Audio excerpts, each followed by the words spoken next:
Well, it's holiday season, and things have slowed down in the MMA world, not just the MMA world, but just in the fight world in general. I think during this time, it's always been historically kind of slow time of year. And then leading into the first 2 weeks of the new year, I think it's just been slow. But you know what? I'm here still. Podcast Dave is still here, and we're just going to keeping the show going for the next couple weeks until we finally get some fights. But let's go ahead and talk about the fallout of the Jake Paul situation. And I've had time now to kind of take it in, and Podcast Dave and I were talking about this off screen. Is there's a lot of people that are criticizing him. Well, it's not heroic or courageous because you made so much money. Look, there's a lot of things that people will do for money, and sure, they'll get their jaw broke, and sure, they'll go ahead and step inside there with someone who's a professional boxer. Those are all things because you have someone to save you. You have a referee, you've got judges, you got other people to save you from the situation. But look, a lot of people talk about it. But when it finally comes down to actually getting inside that ring or that cage, a lot of people just won't do it. They'll find ways and excuses to get out of it. And I want to just I'm in no way am I putting Jake Paul up onto a pedestal, but he took a chance. It did work out. I'm not here to bag on him for that at all. And I had told you guys too, shortly after Big John had left the show and went back to refereeing, I just basically said, look, I'm going to try to keep this show a little bit more positive. I'm going to try to push it in the positive and have more of a positive narrative in everything that I do. Look, negativity I know is what sells. And I know, but that's not the direction that I'm looking to go in this. I'm looking to play matchmaker right now. I think the best thing to do would be Jake Paul and Andrew Tate. Let's take the two guys that lost. Let's take the format that the UFC does. And they take two guys that have lost that have a little bit of a name. And they say, you know what? We're going to pair those guys against each other. And one of them gets a win and we move on. I mean, what better world do we live in right now to have fights that like the what if fights? And I want to give everyone a reminder that Pride was such a huge success because we had these freak show fights. You had the pro wrestlers fighting real MMA guys, and it normally didn't work out. And there was a lot of talk of works going on back then. But in this situation, there's been talk before in the past of Andrew Tate and Jake Paul fighting. They're about the same size. Like Jake Paul's not fighting a guy who's like a Gervonta Davis at 135 pounds soaking wet. He's not fighting him. He's not fighting a 55-year-old or a 60-year-old. He's fighting a guy who's relatively, I know he's a little bit older, but Andrew Tate, I think, is 40 years old. But yeah, he's 40 years old. Like that's a fight. He's a professional kickboxer / boxer, whatever. Jake Paul coming off of his loss. They're around the same. I would not mind seeing that fight. Two guys coming off of a loss. Let's go ahead and make that fight happen. Let's play matchmaker. Let's give the Netflix a fight that everybody wants to see. I think, look, if it's free and I don't got to pay for it, I mean, I got to pay Netflix prices. Sign me up all day long. I'm in on this whole freak show fight stuff.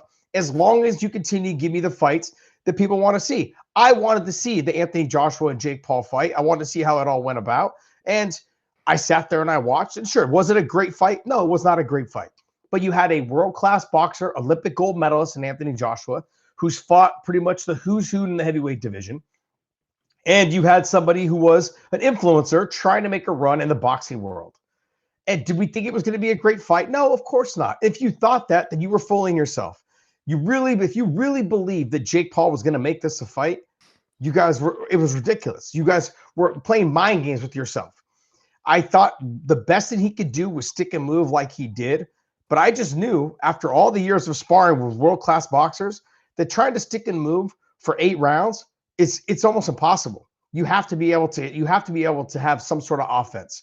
And fighting a guy who was significantly bigger than him. For once, he fought somebody that was significantly bigger than him. And obviously was a lot more skilled than him. I just said there was no chance. There was absolutely no chance. And even the people that said, oh, he's got that chance, like the huge overhand right he can land. We saw that. We saw what happened when he landed the huge over right. And it didn't phase Anthony Joshua. Didn't phase him at all. And when boxers have been used to getting hit by the biggest and the best and the toughest and the hardest hitters in the game, like Anthony Joshua has, I mean, they learn to develop to take a shot. And when they can't take their shot, it's because that person hits that damn hard. Jake Paul is not that guy. He is not him, as most people like to say. I think that the millennials like to say, maybe it's the ones after that, they like to say, he's not him, or I am him, but he's not him. He's definitely not him. So, but look, in all things considered, we got what we thought we were going to get. Jake Paul is exactly who we thought he was. He's a great promoter. He knows how to. He's built up some great fights in terms of like with Amanda Serrano having a main event. Bringing in like they've done a great job of promoting boxing. I think maybe if there's a fight to be made, the Andrew Tate and Jake Paul fight is the fight to be made. If you want to do a fight next, that's the fight to make next. They both lost. They both lost 1 day apart. Jake Paul's going to have to heal his jaw and get it healthy. Andrew Tate's going to have to heal his ego and get that back to healthy. And then I think the two of them will have a chance to try and make some real good money and watch and have that fight put on. And that's a great fight. I think people will tune in to watch that fight. So however you guys want to work around the Jake Paul situation. He promoted a fight. He made a killing. And to call it, I wouldn't, like I said, I'm not going to go as far to call it heroic or brave or courageous to get in there and fight for $92 million. But there are several people that even though they say they'll get in there for $92 million, they won't get in there. And I remember the days of growing up. Oh, would you fight Mike Tyson for $1 million? Could you survive a round for $1 million? I mean, did they even have that type of talk in Scotland? Because Scotland's been a little weak ever since William Wallace left. What do you say there, buddy? Oh, no. Did you guys ever talk like that about Mike Tyson when you were kids? I don't recall.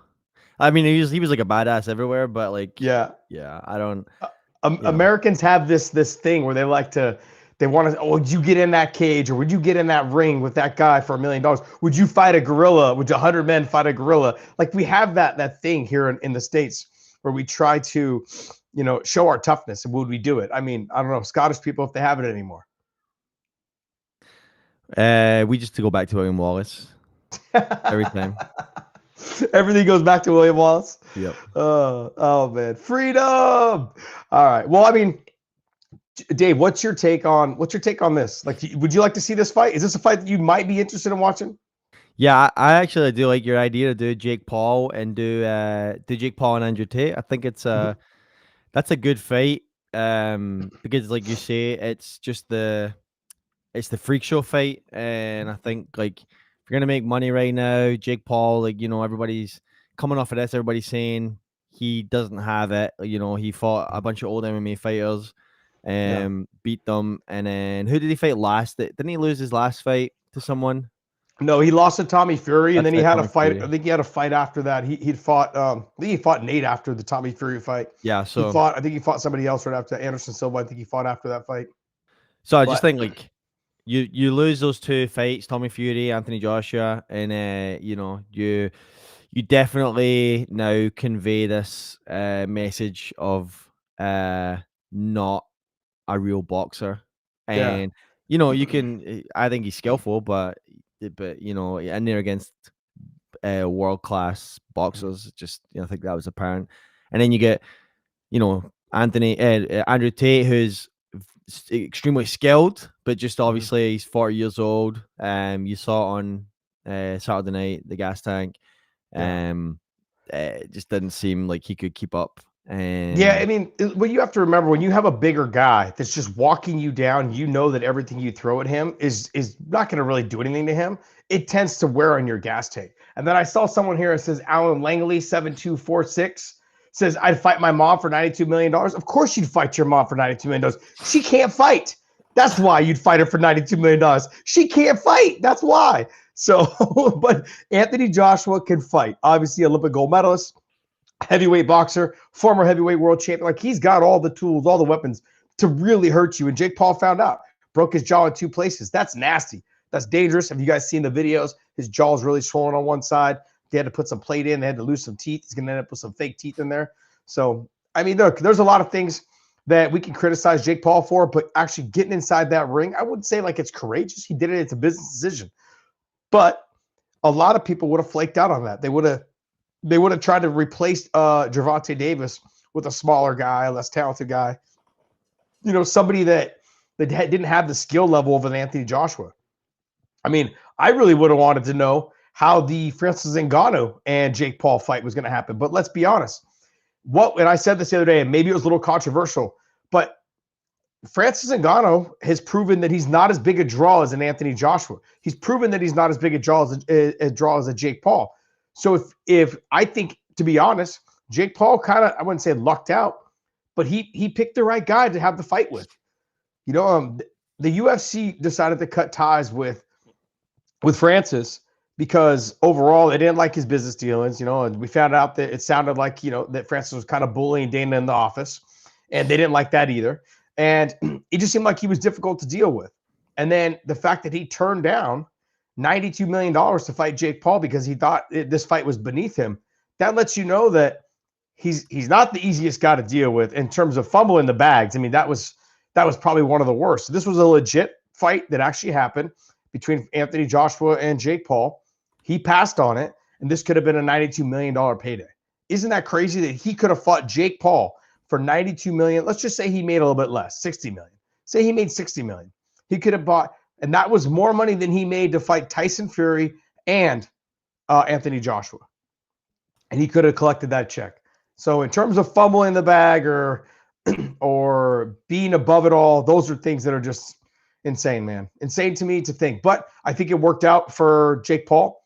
He got the more credentialed and boxer, world champion, Olympic gold medalist. I mean, these are all things that when you're looking at it, we had been criticizing him for years on not doing, and he still did it, still went in there. He walked into that ring very composed and very ready to go. Like hey, whatever happens, happens. I'm gonna take my licks. I'm gonna try to give some.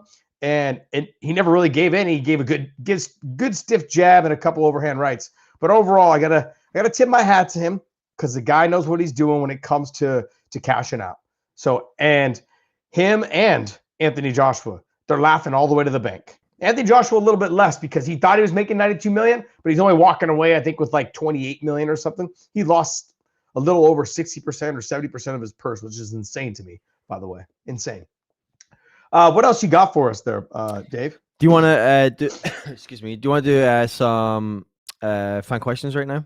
Yeah, let's take a couple questions if you guys got some. So, guys, we do have more like fight announcement stuff to get into, but we will do. We want to prioritize fan questions for this episode, so we will hop into some fan questions first, and then come back and do the fight news in a little bit here.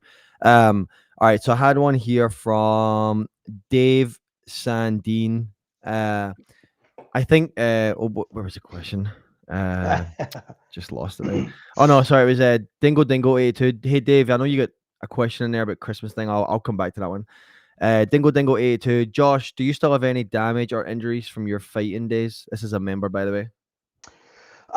You know, I mean, I've got like injuries that I've gathered throughout training and stuff. Like I broke my ankle in 2 places. I have a plate there on my left ankle with 9 screws. And so I can't really kick anymore on that leg. If you guys went and watched my very first fight with Gilbert Melendez, I kicked a lot in that fight with my lead leg. But then in past fights after that, because I broke it in between that fight and my next fight, which was Gilbert the next fight, I had one other fight after that, and I was able to kick a little bit. But then I broke it before I fought Gilbert the second time, and I wasn't able to kick a whole lot with that leg anymore. I had actually re-broke that leg several times over the plate, training for Gilbert. That's why that fight took another 18 months to get that second fight in the books. Yeah, that would probably be the one. That one. And I've got shoulder injuries because I tore my shoulder grappling with Luke one time, Luke Rockhold, and I tore it there, and I had to have surgery on my shoulder. So those are probably my 2 biggest injuries. Every once in a while, my right hip will lock up a little bit, but I've been going to CPI stem cells in Tijuana, and they've been taking care of me, and so my hip's getting a little bit better as time goes on. It seems to be getting better. And it's been like kind of like a learning curve in terms of how to handle my body, how to take care of my body as time goes on. So those are probably my major injuries. Jordan, I mean, not to mention the brain damage. I'm sure there's a lot of it there. all the years of training and getting punched. I mean, sure, 20-something years. So just remember, I started my career in '97, and I didn't retire until 2019 or something like that. It was somewhere around there. 2018, 2019, I think was my last fight. So Dave Sandin, I'll squeeze this one in for you, Josh. Dave Sandin member asks, Josh and Podcast Dave, do y'all buy yourself a gift for Christmas? ? No, we don't. Like, you got to think about it. As adults, right? You just buy as you go. So as life goes on and you want something, you just kind of buy it. That's called being an adult. But my wife and I, what we started doing is we never really bought each other Christmas gifts. So what we did was we bought each other Christmas ornaments. So every Christmas ornament on my tree is from each other. And then now that we have kids, we buy our kids Christmas ornaments. So every Christmas ornament on their tree is a gift that we've given them, a Christmas ornament we've given them for Christmas. That's cool. So we don't buy like extravagant things, because if my kids want something, I'll get it for them, but it's normally like sports related, or it's like something that they really want, then I'll go ahead and get it for them. But I'm also one of those parents too that I don't really believe like in electronics and video games and all those things. So we don't have a lot of that in our house. I still believe in like your kids playing outside and riding their bikes and playing baseball and football in the street, whatever it is. So those are things that like we tend to spend our money on in terms of with the kids. But no, I don't really buy myself. Dave, you buy yourself anything for Christmas? Are you one of those guys? No, I don't buy myself anything, but we do try to make like Christmas special, balance it between making sure that gifts are practical and enjoyable. Yeah. And I think like the juggling act in between is like the hard part. Like you were saying, you don't want them to be stuck in a video game all day, but then you want them to get exposure to kind of all the options. So yeah. I mean, don't get me wrong. Like my kids have iPads, but like we don't do any electronics during the week. We don't really even turn our TVs on unless the Chiefs are playing like during the week. So like if the Chiefs are not playing Monday or Thursday, then we really don't watch TV during the week. And but then iPads is definitely a no during the week unless it's school related. So sometimes he's got schoolwork he's got to get done that he didn't get done at school, so he's got to pop up in his Chromebook and do his work. But I mean, outside of that, that's pretty much what we're doing right now. That's it. I don't do anything over that. Like my son plays lacrosse, so we buy him new sticks, we buy him new stick heads, we buy him new pads, new gloves, new mouthpieces, like whatever he needs for that, and sweat outfits, things that go along with his lacrosse. And if he wants to do anything else, we'll help him with that as well. So he wants to take surf lessons. And we live in Texas, and so, but there's a surf park that's a small little surf park in near Dallas in the Colony that you can go to, but he has to weigh 80 pounds because it's like a wave generator. Mm-hmm. But he doesn't weigh 80 pounds yet, so we bought him one of those, but he doesn't weigh enough to go and use it yet. So he's waiting for the day he can weigh. Is he looking forward to bulking season in January? Yeah. Yeah. So I'm like, brother, you got to start eating a lot more, man. You don't eat enough. He eats a lot, but he just doesn't eat it, like consistently. He's just got to stay on it, Yeah. But Degenerate Com asks, is Andrew Tate the modern day Rafael Torre? Degenerate Combat Sports Podcaster is the name, not Com. Wow. I saw it says on here. I don't know. Who's Rafael Torre? Who's that? Let's see. Who is Rafael Torre? I don't know who that is. Is that who is it? Gerald Streebent? No, Gerald Streebent? No. Oh, that's what came up. Gerald Streebent. Oh, really? Do you know who that is? Rafael. Yeah, I know. I fought. He was my very first fight in the UFC. No, but do you know who this guy is? The bald guy? Oh, I don't. Oh. I don't know who that is. Yeah, me neither. Interesting. Rafael Torre. I was thinking like Miguel Torres is what came to my mind right off the bat, but that's obviously not him. Not sure. It's not the man's legal identity. Gerald Streebent was a key witness in the 2005 murder trial of Rafael Torre. Oh, that's what the tie is there. Oh, wow. Gerald Streebent was a key witness. Okay. Yeah.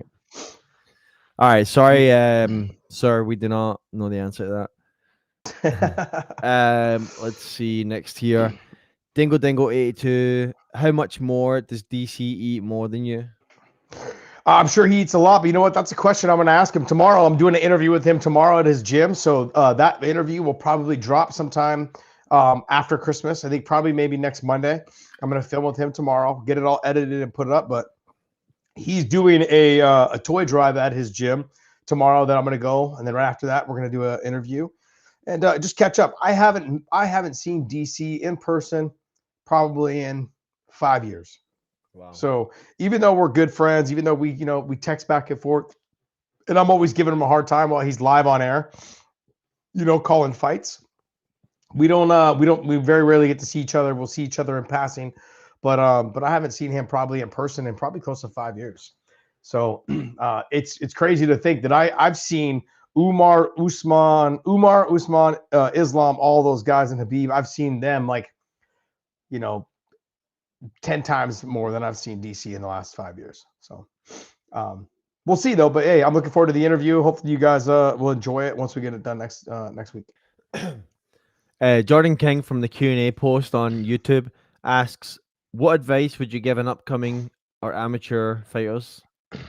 My advice would be, and I've said this for the longest time, is when you think you're in good enough shape, run more laps, do more road work, because the better shape you're in, the better your brain processes the techniques, and the better that your eyesight can stay focused on what's happening in front of you. Like as you guys saw with the Jake Paul and Anthony Joshua fight, as he got tired by the end of the second round, he started falling forward at the legs. Things just started moving too fast. He had no answer. So if you're not in good shape, when you think you're in good shape, you're not as in good a shape as you could be in. Your brain and your body can push you even further and make you go harder than you really believe, more so than you believe. And so I honestly believe that if you get yourself in the best shape you possibly can, and you'll learn so much faster the techniques, the grappling, the kickboxing, the boxing, and then in live sparring, if you're not concerned about getting tired, it's a lot easier to start utilizing those techniques as the fight goes on. So if you can get into like rounds 3, 4, and 5, or 4, 5, and 6, whatever of sparring on open matted areas, and you're not breathing hard and you're pushing yourself, and the other person's getting more tired, that's when you can start to kind of pick and choose your shots. That's the objective when you're working with somebody inside the gym, is you're really trying to break them down so you can start isolating your shots of what you want to do. Body shot, come back up to the head, finish with a leg kick, go inside leg kick, come right back, right hand, left hook. You want to be able to start visualizing all those things happening, but you can't do that if you're exhausted. So if you think you're in good enough shape, I can just guarantee you that you're not, especially as an amateur. They're almost never in as good a shape as they could possibly be in. Next question here from Griff F7N. Kamaru has talked about his excitement to defend against the upcoming contenders should he get the opportunity to fight and win against Islam. If he did reclaim his belt, how many times do you think realistically he would defend the belt, if at all? Look, I like Kamaru. We're talking about Kamaru Usman, I'm assuming, and I think that he should. My personal opinion is I think he should get the automatic title shot. He's done enough legwork. He's been the former champion. And let's be honest, he is getting a little bit older. Let's put all that aside. Outside of maybe Michael Morales, I mean, I think that Kamaru Usman, he beats Ian Gary. I think the Michael Morales one just intrigues me because there's not a big enough sample size, like I said about Chimaev, on how good he is yet. He's relatively unknown, but he's exploded onto the scene, making short work of all these guys, and it's very impressive. But do you want to fast track somebody like a Michael Morales who's got a country behind him, who is he's got a little bit of a presence on social media in a very weird way, but he's got a presence on social media. Do you want to rush him along at 26, 27 years old and potentially get him beat when you have that undefeated record, when you could mix him up with someone like a Carlos Prates and have a very good fight? You can mix him up with somebody else as well. But I think realistically, I think you put Kamaru Usman ahead of Ian Gary, you put him ahead of Michael Morales, and you have these other guys fight kind of Shavkat and some of the other guys. Where it could be Shavkat and Prates, it could be Shavkat and Michael Morales. It can be one of those. I wouldn't give up the two undefeated guys. You have Prates and not Prates, but Shavkat and Michael Morales. I try to keep them as safe as I possibly could if I'm the promoter, because you want the undefeated guy to challenge for the title. So, but I go back to Kamaru Usman. To me, I think he probably beats Shavkat. I mean, I want to remind you guys that the Ian Gary was able to take down Shavkat and take his back and control him for a while there. That's very scary. Like Kamaru Usman has been through all that and trained with all the best guys in the world. Like, don't get me wrong, he doesn't move as well as he used to, but he's still so talented and so good. And we saw that against Joaquin Buckley. Like, I'm willing to go ahead and say, look, that Kamaru Usman would beat Ian Gary. So I'm going to take the guy that I think that maybe has the chance and the biggest name. Obviously, I think that Kamaru Usman is the biggest name over all the other guys. Ian Gary's close, but Ian Gary, he lost 2 fights ago, or 1 fight ago. Is it 2 fights ago? I think he lost 2 fights ago to Shavkat. So there, in no way am I going to say that Kamaru doesn't deserve it. I think it should be Kamaru, because then if he loses, then I think he goes up to 85 and he challenges there for the 185-pound title. So he lost a fight 2 fights ago, correct? Yeah, Against 2 fights ago. Shavkat. Yeah, Yeah. against Shavkat. But that's my fight, man. That's who I think they should put him against. Sorry, I lost a question here. It's the YouTube chat. Do you want to hop into some of these fights right now and we can come back to... Yeah. Okay. All right, so this first fight here that we got announced was Barral versus Derrida, and that's for March 7th, UFC 326. RDR versus Kai Bahalo. That seems to be, to me, that's a great fight. Both guys coming off of a loss. Both guys were like very highly touted. They were talking about just chipping into that top 3, top 4, ranking system. I think RDR was ranked number 4, whatever, when he lost just recently to Brendan Allen. This to me is a great fight. I think Kai Bahalo he's good on the feet. He's not so bad on the ground. He doesn't have to worry about, I think, the overwhelming wrestling ability of RDR, because we saw that RDR's wrestling is not fantastic, but his clinch work is definitely something to deal with. And it's in March. Both guys have enough time to take off. Both guys have enough time to prepare, get ready for their weight cuts. Both guys seem to be very big for the weight. And so I look at RDR and I think to myself, when I look back at his record, I actually looked at his record this morning, and I realized that he was fighting 4 times in just that 1 year. That's impressive for someone who has to cut weight that much. But there's no better way to perform, basically, and consistently get better unless you're inside that cage. Like, you can do all the training you want, but nothing mimics the actual real training time or the real fight time inside the cage with a real live opponent, not just your friends and not just your sparring partners, just the guys that you're rolling around with and kick sparring with. That's not the same. So RDR, I think, plenty of time to rest up, plenty of time to get some food in, plenty of time to start getting his weight down again. And Kai Bahalo, coming off of his loss, he didn't look bad either. He just didn't pull the trigger, and you can't win fights unless you pull the trigger. You've got to be the offensive fighter. And I think both of these guys, I think this could end up potentially being a really good fight starting off the year of 2026, because RDR is going to come forward. He's going to try to grab you, clinch you, knee you, elbow you. And if he can't get you down, then he's going to knee and elbow you some more. And if he can't get you down, he'll try to control that top position. He'll try to get the submission. Kai Bahalo he's got good takedown defense. He's got great hands. He's the better striker. Can he keep this thing on the feet? And that's really what we're going to find out. This is going to be one of those great fights. I think stylistically, it all comes down to matchups. And this is a great matchup for me. I like this matchup. What other fights you got? All right, we got Moicano and Brian Ortega. That's same fight card. Is this a lightweight fight, correct? Yes. Yep, lightweight. Yep. So Brian Ortega is officially going up to lightweight, which I think is a great idea for him. And I really think this has been long overdue. He cuts too much weight. I saw a video of him giving like a speech to like these kids that he was coaching and teaching. He looks freaking huge. He looks huge. So the fact that he was cutting weight to get down to 145, let's see what he looks like at 155. And Moicano getting a little bit older in age. He's very talented on the ground. If I put this on the feet, I give it to Moicano, but I'm not going to count Brian Ortega out, because Brian, he's got a pretty damn good chin. I mean, he can take a ton of damage, but he also doesn't have the wrestling to get Moicano down. But Moicano, I think, is fine going to the ground with him. So the two of them on the ground, I think, pretty much cancel each other out. So it favors Moicano, but I think at 155, I think we're going to see a rejuvenated fighter in Brian Ortega. And this is going to be big for him because he needs to get a win.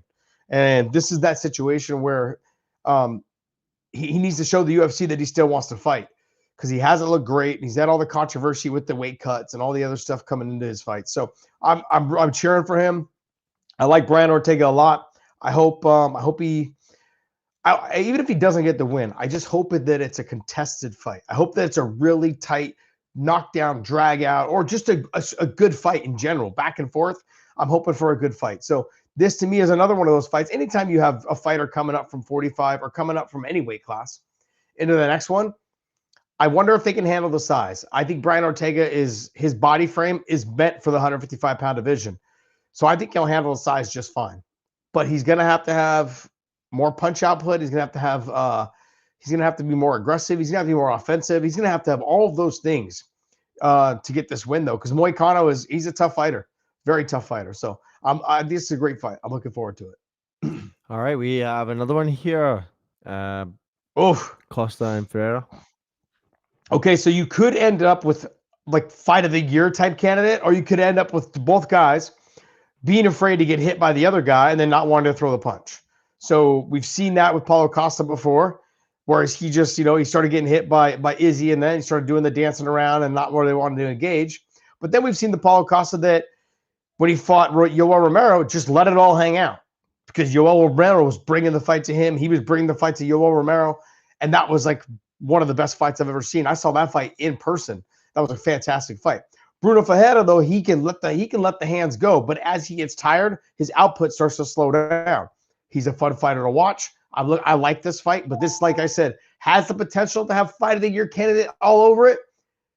But we've had history with Paulo Costa just not pulling the trigger, or kind of just people kind of fear his explosiveness when he does go, so they're hesitant, and he could bring that out of Bruno Ferreira if he's too explosive, where he's like, oh, he could catch me at any time, and Bruno may not throw anymore. So it could end up being a snooze fest also. So it sucks, because you could have a really good fight on one side. That's the fingers crossed we're all hoping for.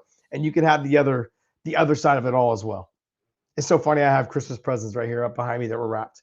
So Merry Christmas, everybody. I want everyone to understand that I know it's the holiday season, and I know you guys are taking time out of your day to watch the pod, and I appreciate you guys and giving you guys some questions. Hopefully we can we're going to continue this on for a little bit, but I want to let you guys know Merry Christmas, and hopefully you guys are enjoying your time with your family. What you got there? All right, we got the next fight. So I got a little bit of a cough here. We got another fight announcement: Cody Garbrandt and Zhao Long. Yeah, Cody is somebody that he just needs to get on track, man. Like, Cody needs to put a run together of, say, like 5 or 6. This, I think, the speed-wise will go to Cody in this situation. He's just got to pull the trigger, let it go, keep his chin tucked, and we'll see. But I mean, like, he's had a rough go. So I mean, hopefully he can get some wins and get back on track. That's all you got on that one? That's all I got on that one. All right, and then in non-MMA, but relevant fights, I would say we got in January, Armin Tsarukyan versus Lance Palmer. Yeah, I mean, wrestling. It's rough. So yeah, it's the Real American Wrestling Federation or Foundation. I think it's Federation. I'm excited for this, man. Like, I like that they're giving these guys a platform and they're making money. So I saw that there's some other guys that were doing it. Bilal Muhammad just did it with David Carr. He lost, but still he went out there, got paid to wrestle. Like, you're not getting punched in the face. You're having a great time. It's on a big stage. They're putting together some great production value. And these guys they have a platform. They can make a little money on the side and still stay in the spotlight, stay relevant, and wrestle against guys that have a name, become friends with people, and start building their brands. I really honestly wish that all this stuff was available when I was fighting. I really wish it would have been, because this is something that I would have loved to have done. I get more mad at myself for not doing more jiu-jitsu tournaments, for not being able to have things like this accessible to us. I mean, this is huge. Armand's trying to stay as busy as he can, while he's waiting for his title shot. And Lance Palmer, a former a featherweight champion for the PFL, I think 2 or 3 times. I think 2 times. And used to wrestle at Ohio State. I believe he's a national champ, or a runner-up. But I think he's a 2-time national champ. I could be mistaken. But Lance Palmer is a fantastic wrestler. He wrestled at Ohio State. Fantastic wrestler, great athlete. A little older, but I mean, this is still fun. I think this is still fun for both of them. What does it say he is? It says he was 4-time All-American, reaching the NCAA finals in 2010, where he finished as a runner-up. Yeah, there you go. Okay, all right. Yeah, still making it to the finals is very impressive, extremely impressive. So, what else you got for me, buddy? We have another one of these, same date. This time it's Bo Nickal and Yoel Romero. The one that everybody wants to see. Yoel Romero just dog walked his last opponent, just like bulldozing him and just running through him, and still at 48 years old able to do a backflip is holy shit, very impressive. And then Bo Nickel, and so watching these two guys, you have an Olympic silver medalist in Yoel Romero, who still loves to wrestle, is still just a specimen, and you got Bo Nickel, who is a multiple-time national champ and is still trying to stay as active and as busy as he can. And I think this is good for him. I just said the same thing about the other guys, like Arman Sarukian and any other fights that you could put together that are on there. I know that there's another big fight on that card. Did you know that? Mm-mm. I think your boy, I couldn't believe, it's going to be Luke Rockhold versus Colby Covington. That's the match. They're doing that on the Roth show as well. No one's reported it. Yeah, no, that one's been. Yeah, I mean, Luke he said it on the Casuals podcast. I think it was the Casual MMA podcast out of LA. He just announced that he'll be wrestling Colby Covington in that card. So good for him. That'll be fun. I mean, I thought you would know about this since you're a Colby fanboy. Oh yeah, look, it's the main poster it's the main poster on the website. There you go. There you go. There you go. Yeah. Let's go, Luke. Hey, you want to have a little side bet on this there, Dave? Huh? I thought you don't bet on your friends. This is wrestling. This ain't fighting. Like, he's not going to get hurt doing this. Like, I don't bet on my friends when you're going to get hurt. I'll take Luke. How about for what we do for a bottle of whiskey? All right, let's do it. All right. I'll take America's best. America's best. Luke is probably America's best, buddy. And we'll find out on January 10th. We're going to find out. This should be fun, man. This should be fun. Right. Okay, so what else you got, Maureen, buddy? Yep. 0259 asks, who taking the World Cup and what's your top 3 player? Oh, okay. So this is going to be Messi's last World Cup, from what I understand. I think it's also going to be Ronaldo's last World Cup. I think who's going to probably take it will probably be Spain. I think they're heavily favored. Those are probably, then you've got probably England, France, Argentina. Those are like those right there in the mix as well. But I would probably say that Spain's probably going to win the whole thing. You think Spain? Yeah. I mean, outside of something coming up, I mean, it really depends on. I haven't taken a look at the brackets yet, but I for sure they'll make it out of the group stage and when they get into the the knockout round. But it really depends on who falls and who doesn't during that time. But I really think that Spain right now is probably heavily favored, I think, to win it. It'd be either them or England and France. I think those are probably the 3 that are probably heavily favored to win this thing. So it normally is them, but I'm not going to count out France. No what? Not going to give us a chance, huh? Scotland? Yeah. Oh, wait, do you guys even have a team? Did you not see our qualifying game? It was the best thing ever, man. Oh man. Oh jeez. You think you have a chance to at least make it to not even slightly? No, not even slightly. Oh man. I think it'll be interesting how much Argentina like rallies around Messi for that kind of thing. So yeah. I'd be interested to see how that works out. But we're gonna find out. All right. We're gonna find out. Wait, I have somebody here. It says Youngie Hefe 7789 called me a homer. You're damn right I'm a homer, man. You guys that watch my podcast know that I'm a homer. I'm a homer for my boys, and this is wrestling. So we're not getting all our panties in a bunch. But yeah, absolutely I'm a homer. I think Luke gets it done. Luke's wrestling is a lot better than people give it credit for. So I'm looking forward to seeing how Colby gets it done. Plus, Luke is a lot taller, longer, probably a little. I mean, I don't know what the weight class they agreed upon, like what weight they're going to wrestle at. But I'm going to lean towards Luke in this situation. John Jr. 2641 is a member and asks, any advice for small business owners just starting out? Oh, you're talking about gyms? Is that what he's referring to? He says small business owners just starting out, I guess, generally. Okay, so this was the number one thing. This was my number one thing in all the small businesses that I've ever started, right? I've got multiple gyms. I still have gyms, but I have bigger box gyms now. But in terms of when I first started in small gyms, be patient. That first 2 years, like, don't expect it to just take off. Like, there's this hemorrhaging of money that has to happen for you to actually make money. But you also, to be honest, you have to be present. Don't think that whatever business you start, that it's going to run itself just because you know the business. I've had lots of friends that have started like they started their own plumbing company. They started their own gyms. They started their own AC AC unit companies, HVAC companies, and they thought because they had been doing it for 25 years, they knew how to run a business. They didn't know how to run a business. They just knew how to do the work. And when I opened up my gyms, I knew how to run a gym. Like I knew how to like teach classes, be present to members. Like I knew how to do all those things. But what I did was I hired somebody that knew how to do the things that I didn't know how to do. So I hired someone that knew how to make sure that all my members were paying. I knew how they checked daily to make sure members that their EFTs and their credit cards were all valid and that you were getting paid, because those things will end up adding up. And I'll give you guys an example is that I own a UFC gym right now. It's a 50,000 square foot gym. It's got almost 4,500 members. So almost 5,000 members, 45 something hundred members. Okay. But at any given month, if we don't stay on it on a daily basis, there could be 200 to 300 members that aren't paying because their credit cards expired, or it was a fraud alert and then they didn't run it properly. So you have to stay on it daily. Otherwise, you're losing out on thousands and thousands of dollars. And that's the money that helps pay your bills, pays your rent, pays your trainers, keeps the lights on, all of those things, keeps your computer systems working. It does everything. So those little things that slip through the cracks, if you can't do something, hire somebody that can do it for you.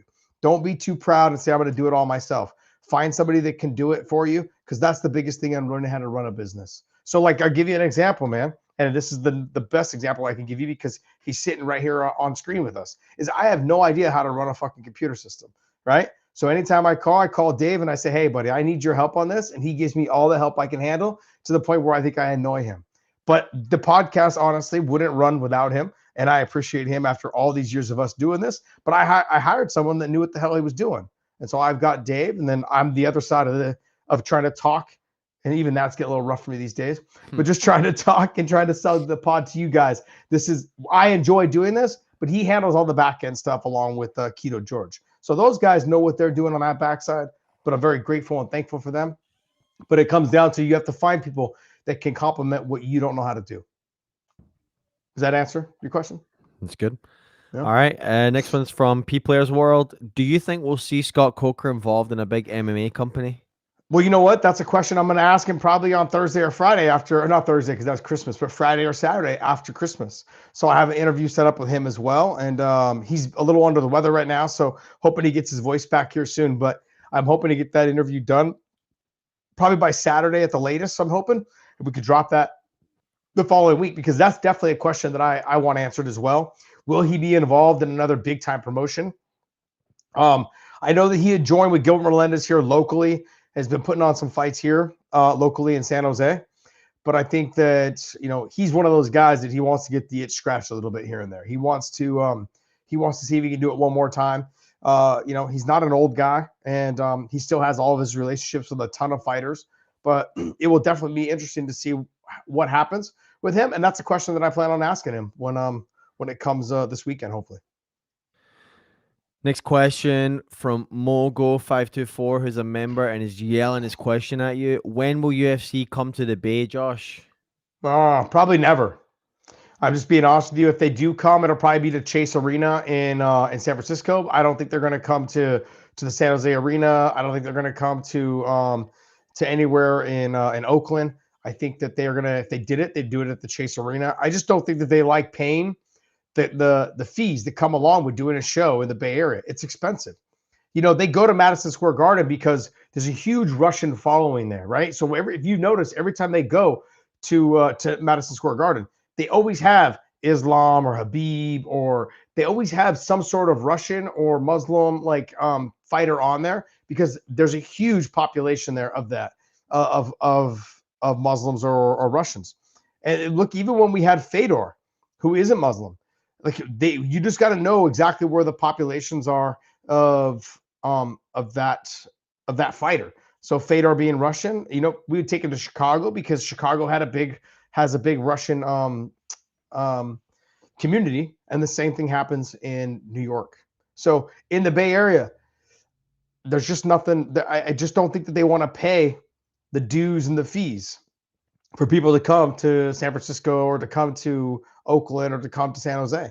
I just don't think it's worth it for them how much it costs to rent out the arenas to do a show here. And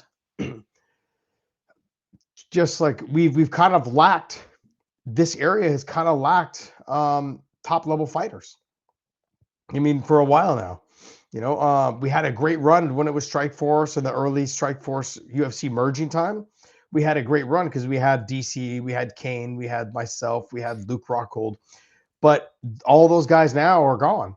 And so who do you have? You had Uriah Faber, you had the Diaz brothers, you had Kung Lee, you had all these fighters that were out of this area that you could sell coming here.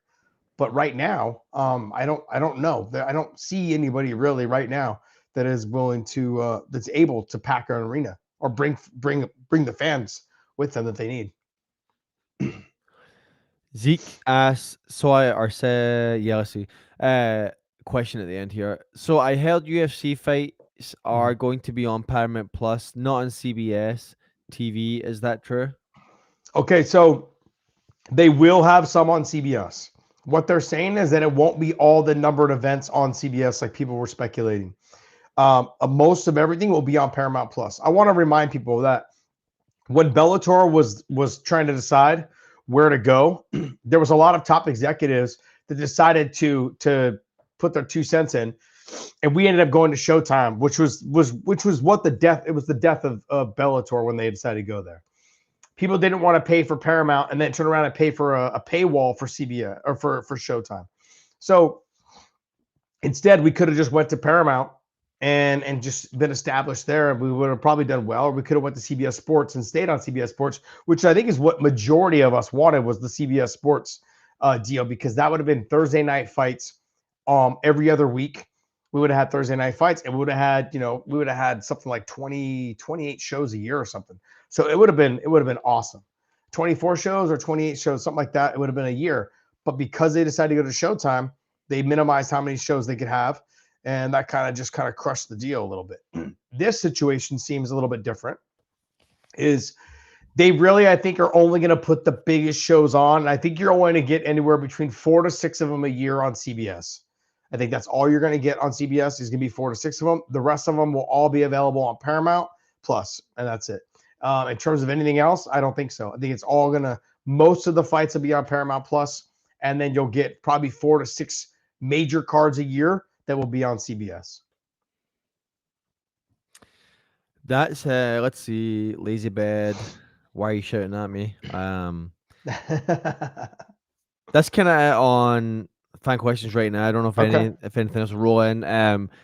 Is there anything you want to touch on? I know that Poirier called out Nate for a wrestling match as well. Obviously there's no like official anything there. Yeah. But just if you got any comments on that, or is there anything else that you kind of was on your mind as we? I think that'd be a fantastic. I'd love to see them wrestle. I mean, I think Nate loses the wrestling match, but if they could put together, I'd like to see them do a boxing match, just straight boxing.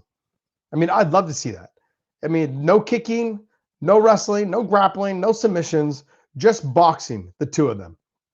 That's a fight. I think if you could find, Misfits Boxing, if they could do it, if you could find Jake Paul's promotion, if he wanted to put it on, I mean, that would be one of those fights that I think would do really good numbers.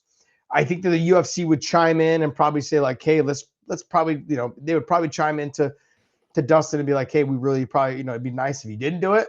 But I think this is one of those decisions. Like, I think with him, I feel like he's feeling the need to scratch the itch a little bit. I follow him on social media. I can tell that it seems like he wants to do it. He wants to get back in there probably again one more time, do boxing, do something else besides MMA. That very much how I was talking about for the longest time. You don't want to have to train wrestling. I don't want to have to train the grappling. I don't want to train all the things that put a lot of wear and tear on your body. Like if I can just train boxing only, I'll do that. I'd love to do that. I want to do bare knuckle. I want to do boxing. But I think that's where Dustin's at right now too. And I'd love to see him fight again. I did see some questions, people asking about the whole thing with Andrei Arlovsky and broccoli-haired Jack Doherty. Look, it's definitely taken a turn in this whole thing. Can you pull that up for us, Dave? So it's Andrei Arlovsky and Jack Doherty got into it, at the Jake Paul fight in the back. That was a pretty big deal. I did a little recap on that with my boy Angelo that dropped on our show earlier today. So it's on Bad Takes, but it's also on Weighing In. So if you guys want to scroll down and take a look at it. But the Jack Doherty thing, like this is a typical influencer that I'm not going to knock him. I'm going to simply say like he's built. Go ahead. It says right here, Jack Doherty. He's a YouTuber. He likes to basically he hires bodyguards, big bodyguards, and he walks around malls and he kind of like bumps into people and picks fights with people. And here it is. Here's that scene right now with Andrei Arlovski. So he's walking through the back of the crowd.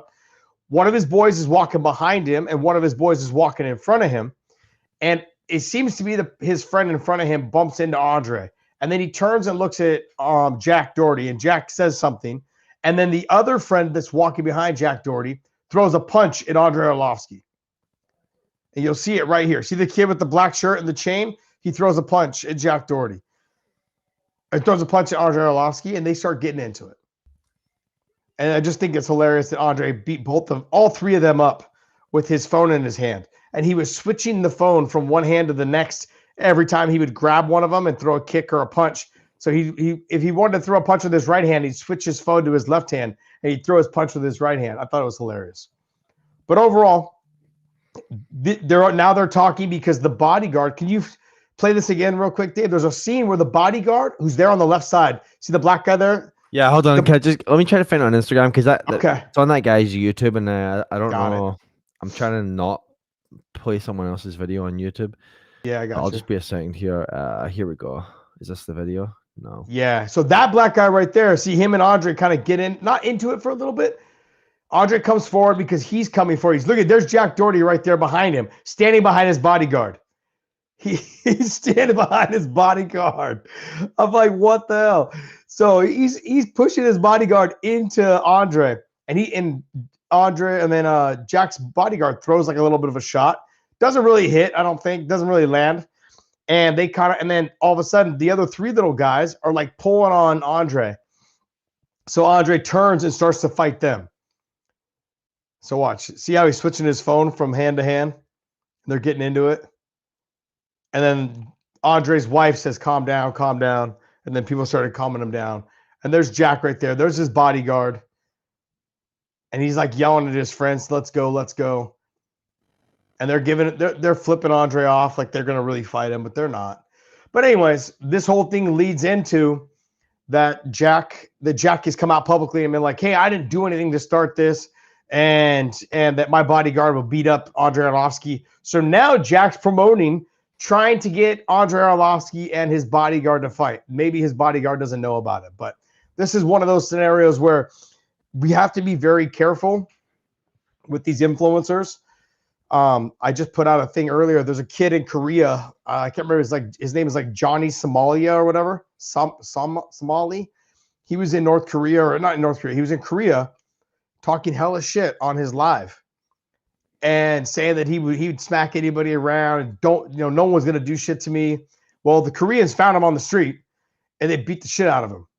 So I guess apparently he got arrested for saying whatever he was saying and trying to fight people. So he's still in jail over there. So he's in another country stuck in jail because he got too big for his britches doing that. And then there was also a younger kid. I want to say he was 15 or 17 years old who was an influencer out of Mexico. And he got a little brave on one of his lives and said something about a cartel boss. And next thing you know, they found him like either shot or like his throat was slit with his tongue pulled through his throat. So we got to be careful. I think the influencers, they're treading a really thin line on what they should be doing. And this is, I don't want to see anybody get hurt, but it puts Andre in a position like this to defend himself. It puts the bodyguard in a position like this for him to defend himself as well against somebody like Andre, but as well to defend the guy that's paying him. And then you got all of his little chipmunks running around trying to start fights and throwing shots at him, trying to attack 3-on-1, trying to attack somebody. And it was a really shitty situation, I think, watching it. But I'm just glad that, look, I think those boys are lucky that there was no other like fighters that were friends with Andre that were there, because they would have got their fucking asses beat. Even Dean Thomas came out, and I would have to agree with you. I've been in this situation several times. Even with guys like Gilbert Melendez, we were out. Like Dean Thomas came out publicly and was like, "Look, if I would have seen these guys fucking attacking Andre, he's like, I would have fucking ran up to them and knocked them the fuck out." I'm like, that's what that our community of MMA guys used to be like. I don't really know if it's that way anymore, but that's what we used to be like a long time ago. I was out one time in San Francisco with Jake Shields and Gilbert Melendez, and some guy was trying to like cut in with Gilbert and his girl and his wife now, and basically trying to make a scene. And so Jake and I ran over, and we just started knocking dudes out, and Gil and I had already fought. We're still kind of friends, still kind of hung out with each other, but I think just you want to keep that type of community together. So these influencers have got to be very careful on who they're messing with, because it's going to lead to someone getting shot, someone getting beat up really bad, someone getting hurt, really injured. But I don't know. What else you got for me, Dave? P Players World asks, thoughts of Ryzen and their growth. Can they surpass PFL? Meanwhile, PFL keeps pissing off its fighters and fans while Ryzen expands its roster. Yeah, so Ryzen to me is probably the only promotion right now that I see that has a chance of, I wouldn't say catching the UFC, because I don't think that's going to happen, but I think that actually have a chance to build something that, I mean, is already marketable. That's already generating money for them. I think that Ryzen right now, but what they've done is they started from the ground up.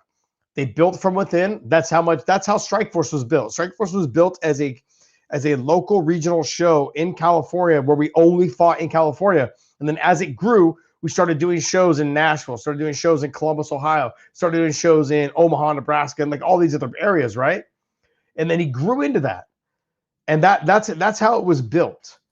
Ryzen, what they've done is they stopped trying to like be the show that did all these huge fights and had all these mega stars. They built up their Japanese fan base by having all of their Japanese fighters fighting each other.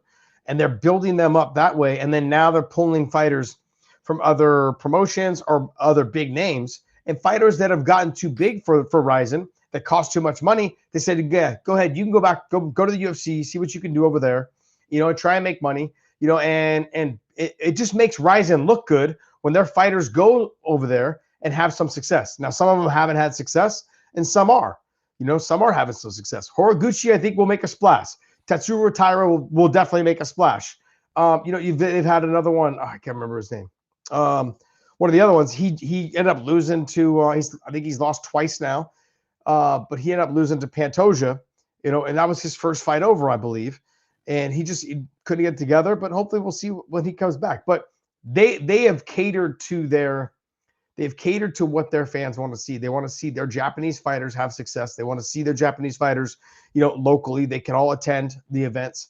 And the last couple of times that I've been there to Japan in the last 4 or 5 years at a Ryzen event, at Saitama Arena, at Tokyo Dome, all these, it's been sold out. It's all been sold out.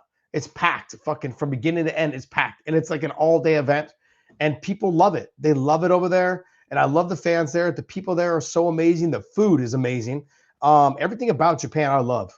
Asakura, you're correct on that. Thanks for that, Masters of the Universe Classic. I appreciate that. Thank you. Also, Lazy Bed. I saw you said it right before that. Asakura. Yeah, there's fighters that I think are going to come over and make a splash.